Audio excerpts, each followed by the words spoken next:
What are you hearing about Dez Bryant long-term with the Dallas Cowboys? Well, specifically about Dez Bryant, the interesting thing is here, obviously, any of these sorts of suggestions about off-the-field concerns with the Cowboys regarding Dez Bryant would have the effect potentially of devaluing him in the market. Obviously, the Cowboys want to sign him to a long-term deal. They're willing to do that now.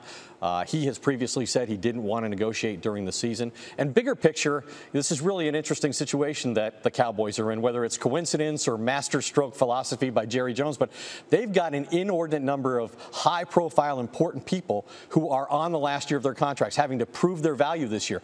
That goes from head coach Jason Garrett and all of his coaching staff to DeMarco Murray, the NFL's leading rusher, to their best defensive player, Rolando McClain. And you just wonder if this kind of incentive has played a role in the success of the team in general.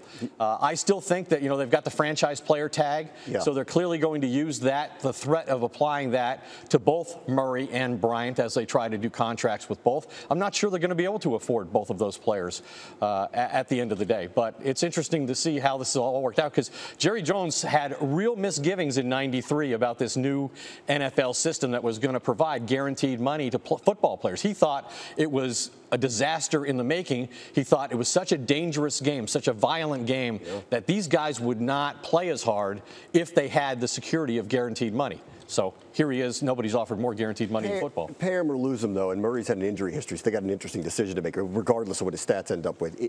Your best guess right now, Dez Bryant's going to somehow remain with the Cowboys, right? Well, Jerry Jones has almost never lost a player that he wanted to keep. He has a very close relationship with Dez Bryant. They had character red flags on him on their draft board, and Jerry Jones still traded up in the first round to take him. He took a very personal role in his development to this point. I'd be shocked if Jerry Jones allows Dez Bryant to play anywhere else. Of course, Dez doesn't want to play under the franchise tag because he'd lose a significant amount of long-term guaranteed money, and he says he'd be highly disappointed in that. The Cowboys are definitely going to try to use it to leverage him into a better deal.